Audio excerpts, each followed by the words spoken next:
ये तार जो है ना, कुछ गड़बड़ कर रहा है, तार की वजह से ये डिस्टॉर्शन हो रही है। तार हिलता है तो डिस्टॉर्शन शुरू हो जाती है। हाँ, यहाँ पे रखो फिलहाल तो।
कैमरा तो लेफ्ट पे लेके जाओ भाई, राइट के ऊपर, सॉरी।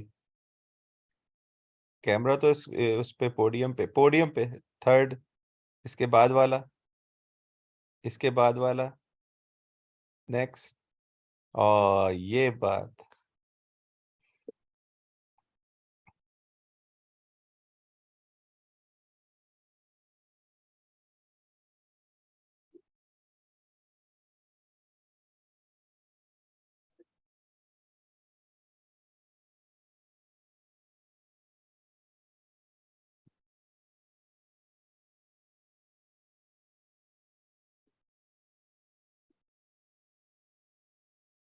आवाज खत्म हो गई है, आवाज नहीं आ रही क्या? आवाज नहीं आ रही सर आपको?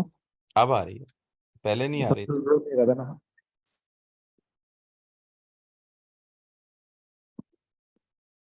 जैसे करो, रिमोट से जरा सा राइट पे करो, रिमोट से। अच्छा राइट, अच्छा। हाँ, राइट पे करके जूम करो अंदर की तरफ, जूम इन करो। हाँ, अब जूम इन करो, वाइट के ऊपर, जूम जहाँ पे लिखा हुआ है ना, उसको टेल करो, टी के, टी दबाओ, और एक दफा और नीचे करो अब नीचे करो कैमरे को, एरो से नीचे। अब थोड़ा सा लेफ्ट पे, सॉरी, राइट के ऊपर, राइट राइट राइट, और और और बस, बस बस बस। एनईडी स्कॉलर के जितने बच्चे हैं, वो एक एक नीचे आ जाए और यहाँ पे रजिस्ट्रेशन कर ले। Right.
And Vatican City. But what lacks in size, it more than makes up for in economic lessons, because this small little island of the South Pacific was home to the most extreme downturn ever. In the past, we've talked a lot about how natural resources can have a huge impact on many countries' economies. Think of the net oil wealth enjoyed by many of the Persian Gulf states. But when not managed correctly, natural resource wealth can sometimes do more harm than good in the long run, which is why many countries go so far.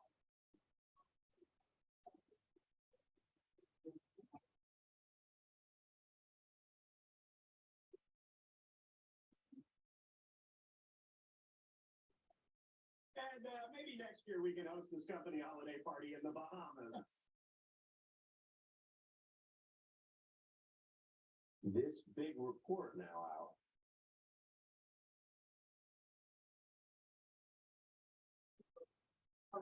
So by a show of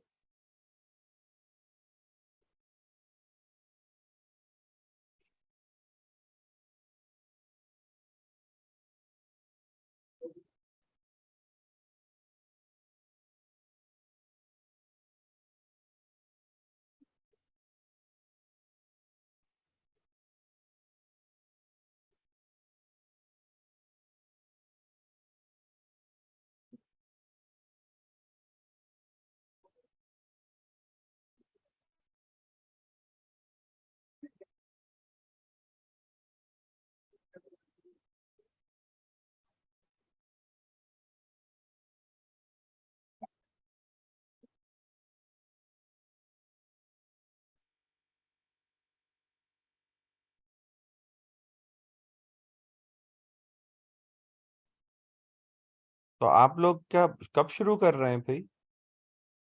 2 तो बज चुके।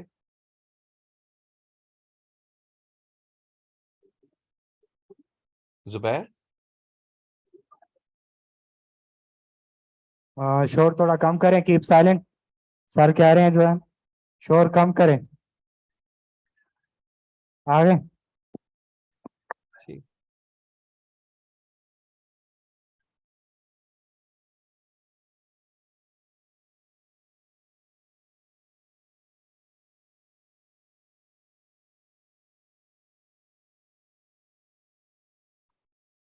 से पूछे doctor अस्मा आई?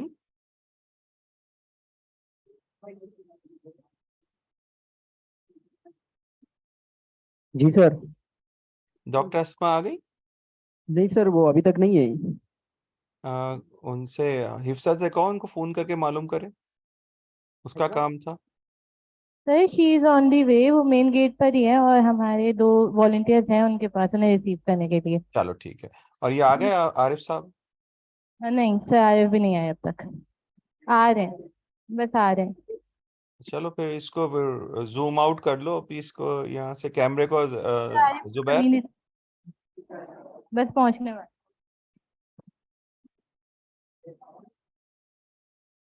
Hello. Hello.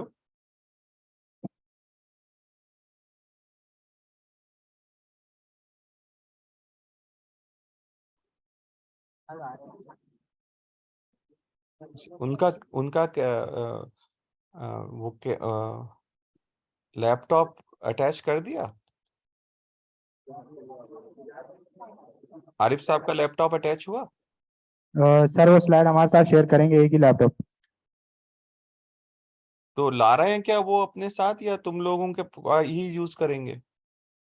Sameen को तो बोला था, अभी इंशाल्लाह लाएंगे, व्हाट्सएप मुझे कर देंगे, मैं यहाँ पे चला दूंगी। तो लेकिन वो सामने प्रोजेक्टर पे कैसे आएगा? जी वो हम ले आएंगे इंशाल्लाह, यहाँ अच्छा। पे ऑन कर देंगे प्रोजेक्टर, फिर आ जाएगी।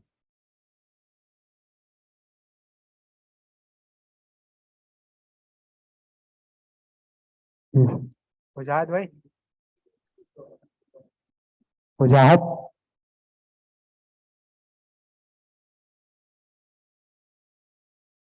समीन,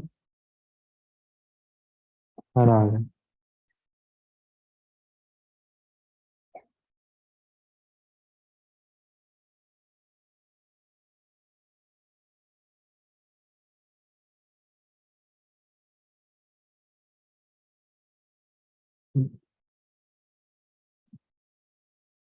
मुजाहिद, वो चाहिए हमें।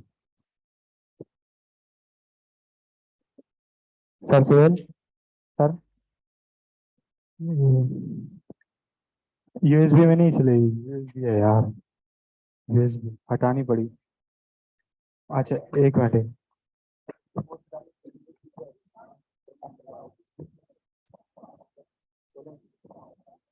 मुजाहिद भाई, मुझे जरा 5 मिनट मुझे दे दें, ठीक है, मैं ये जरा कनेक्ट करता हूँ यूएसबी, ठीक है, जो माइक आप दे।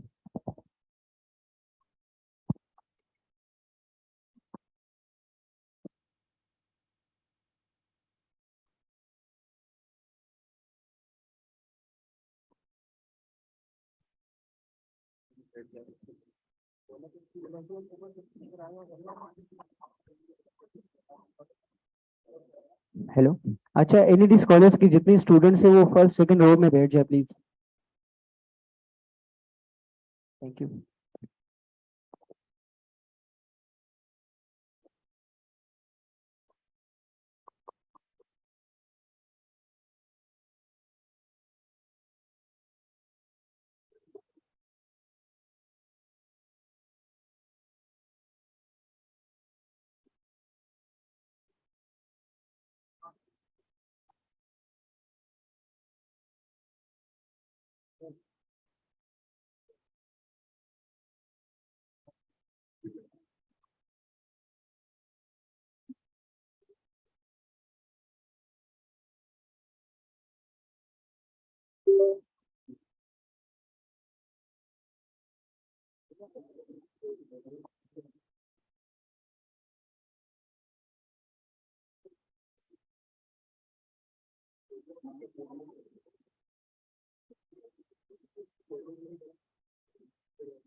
So we are about to start.